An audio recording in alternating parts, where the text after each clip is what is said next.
नमस्कार, कल्पना voice channel में आप सभी का स्वागत है। आज की हमारी कहानी है सगाई। शाम के 4 बज चुके थे और मैं अपने घर में कमरे में बैठी टीवी देख रही थी। तभी मेरी जेठानी मेरे कमरे में आई और मुझे टीवी के सामने पाकर तुनक कर बोल पड़ी, क्या प्रिया, तुम अभी तक तैयार नहीं हुई? तुम्हें पता है ना, हमें सीमा की सगाई के लिए जाना है।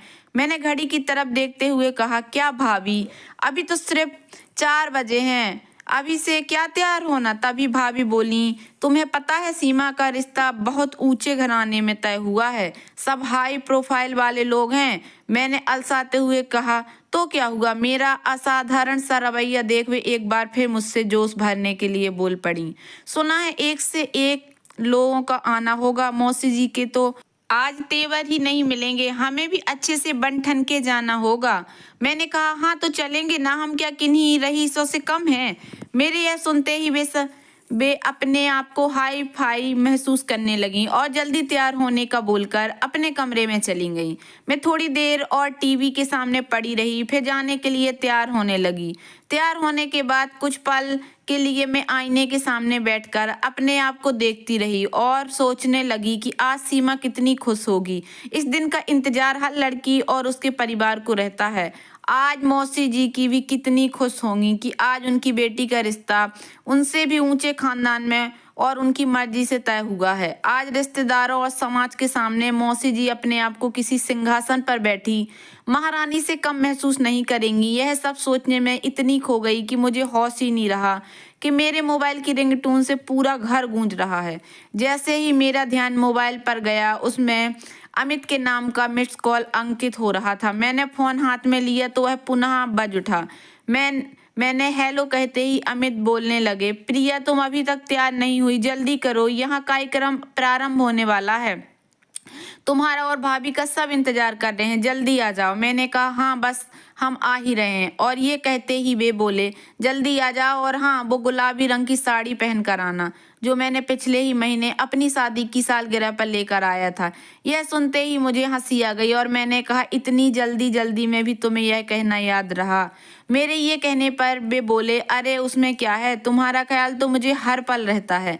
फिर मैंने कहा, जिस तरह तुम्हें मेरा ख्याल रहता है उसी तरह मुझे भी हर पल तुम्हारी पसंद का ही ख्याल रहता है, और मैंने पहले से ही वही साड़ी पहनी हुई है।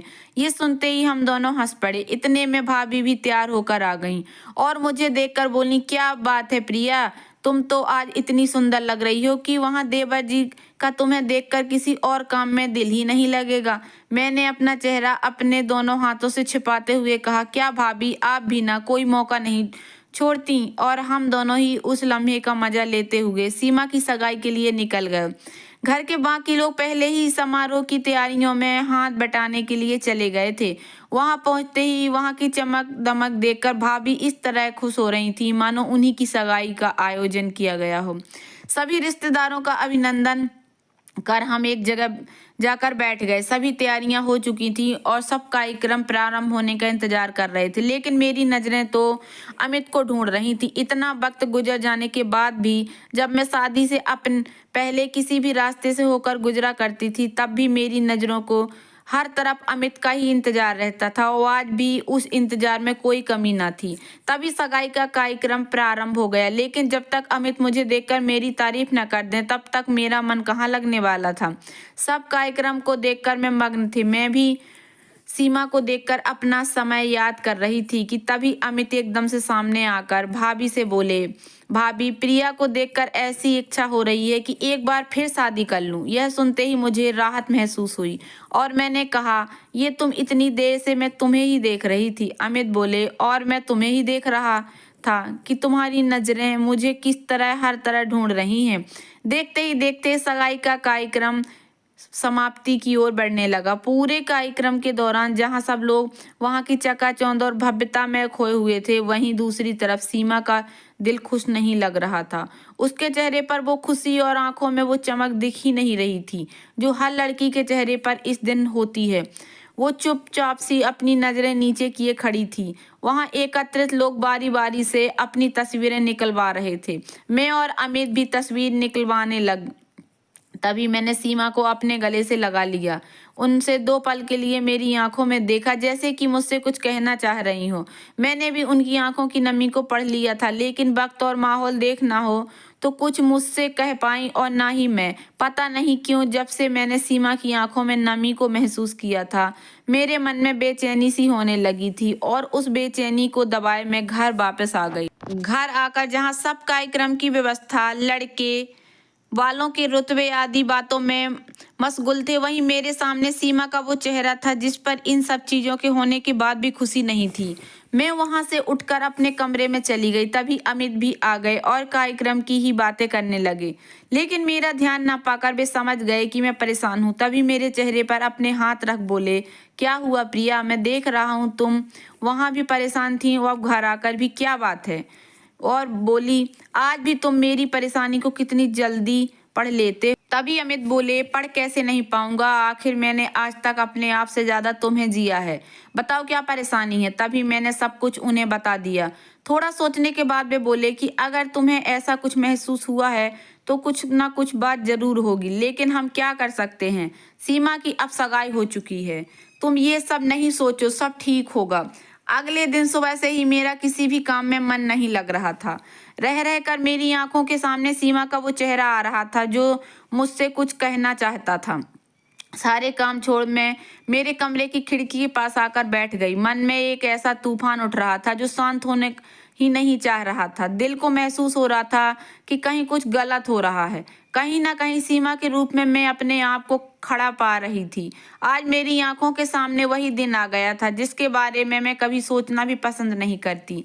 धीरे धीरे मेरी आंखों के सामने मेरे बीते हुए कल की परतें खुलती चली जा रही थी। मेरी सगाई का दिन करीब आता जा रहा था। मेरा रिश्ता एक उच्च वर्गीय परिवार में तय हुआ था। घर के सभी लोग इस रिश्ते से बेहद खुश थे।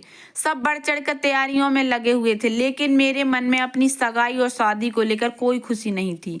मेरी खुशियां तो उसी दिन खत्म हो गई थी जिस दिन मेरे परिवार ने मेरे और अमित के पवित्र प्यार के रिश्ते को यह कहकर बेइज्जत किया था कि अमित और उसका परिवार हमारे घर से रिश्ता जोड़ने के काबिल नहीं है। एक पल में ही मेरी सारी दुनिया बदल गई थी। मैं यह सोचकर ही नहीं पा रही थी कि आखिर लोगों के मन में यह क्यों है कि ज्यादा हाई प्रोफाइल के लोग ही सुखी जीवन जीते हैं। मैं हार गई थी मम्मी को समझाते समझाते कि मेरी खुशी सिर्फ अमित में है। वो मुझे समझता है, मेरी हर खुशी का ख्याल पहले रखता है और उसका परिवार भी मुझे अपनाने के लिए राजी है। लेकिन मेरे घर वालों ने, जिन्होंने आज तक मेरी छोटी से छोटी खुशी का ख्याल रखा था, वे आज मुझसे मेरी जिंदगी की सबसे बड़ी खुशी छीन रहे थे। कहीं ना कहीं मम्मी पापा के मन में अपनी बिरादरी से अलग जाकर रिश्ता जोड़ने पर समाज के तानों का डर समाया हुआ था।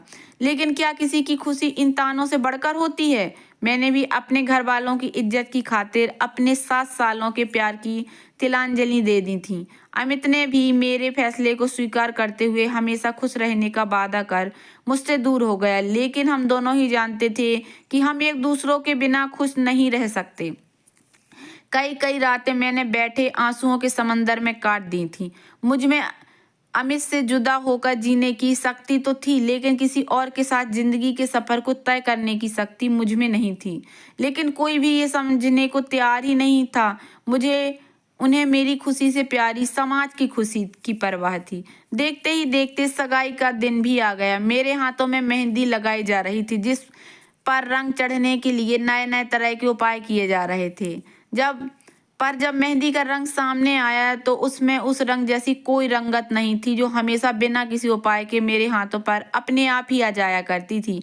मैं जानती थी अमित से ज्यादा प्यार करने वाला मुझे मिल ही नहीं सकता। मैं सगाई के कार्यक्रम में होकर भी वहां नहीं थी। मेरे मन में यही सवाल आ रहा थे कि इस इंसान को जो मेरा पति बनने वाला है, अमित को जिससे मुझे जिया है, या फिर अपने आप को, किसको धोखा दे रही हूँ? किस समाज के लिए अपने सच्चे रिश्ते को, जिसने हमेशा मुझे खुशी दी, उसे खोने जा रही हूँ? क्या इससे मैं खुश रह पाऊंगी? अमित खुश रह पाएगा? वह इंसान खुश रह पाएगा जिसकी होकर भी मैं किसी कभी नहीं हो सकती? यही सब सोचते सोचते मैंने सगाई की सारी रस्में पूरी कर ली। शरीर से तो मैं उन सारी रस्मों में शामिल थी, लेकिन आत्मा से नहीं। सारा कार्यक्रम समाप्त हो गया। लड़के वाले अपने शहर लौट गए। हम भी कार्यक्रम स्थल से वापस अपने घर आ गए। मैं जानती थी कि इस चकाचौंध में किसी को भी यह एहसास नहीं रहेगा कि क्या मेरा दिल खुश है या नहीं। रात के समय जहाँ सब थकान से चूर होकर नींद की गहराइयों में डूबे हुए थे, वहीं मेरी आंखों से नींद कोसों दूर जा चुकी थी। मेरी आंखों के सामने तो सिर्फ अमित का वो निस्वार्थ प्रेम झलक रहा था जिसके सपने मैंने अपनी आंखों में संजोए थे।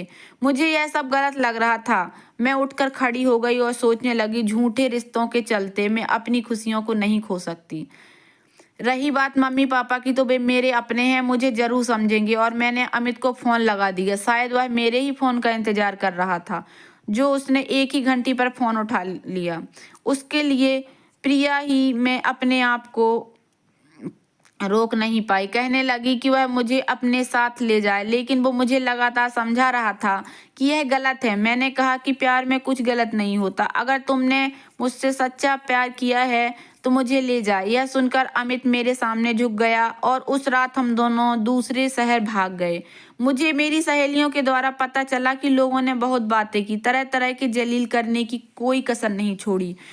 मुझे लोगों के ताने और उनकी बकवास का कोई डर नहीं था। चिंता थी तो सिर्फ अपने मम्मी पापा की।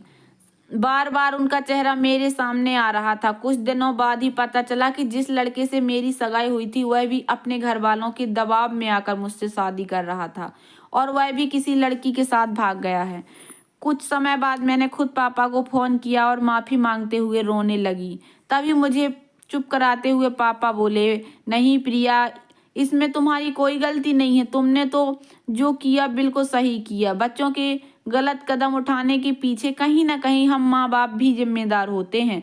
झूठी शान के चलते हम भूल जाते हैं कि हमारे बच्चों की खुशी किस में है। बस तुम अब वापस आ जाओ, मैं खुद तुम्हारी शादी अमित से करवाऊंगा। यह सुनकर मेरी खुशी का तो ठिकाना ही नहीं रहा। अमित के घर वालों ने हमारे भाग जाने पर थोड़ी नाराजगी जताई, लेकिन फिर वे भी हमारी खुशी में शामिल हो गए। मैं अपनी शादी के पलों में खोई हुई थी। तभी भाभी बाहर से दौड़ती हुई मेरे सामने हैरान परेशान सी आकर खड़ी हो गई। मेरे पूछने पर कि क्या हुआ, इतनी परेशान क्यों हो, तब उन्होंने बताया कि सीमा कल रात को किसी लड़के के साथ भाग गई। यह सुनकर मेरे मन में उठ रहा तूफान अपने आप शांत हो गया। मेरी सीमा के प्रति बेचैनी भी खत्म हो गई और साथ में मेरे होठों पर एक मीठी सी मुस्कान दे गई।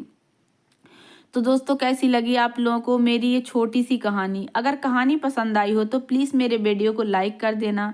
चैनल पर नए आए हो तो प्लीज़ सब्सक्राइब कर लेना और ज़्यादा से ज़्यादा शेयर करना। धन्यवाद दोस्तों।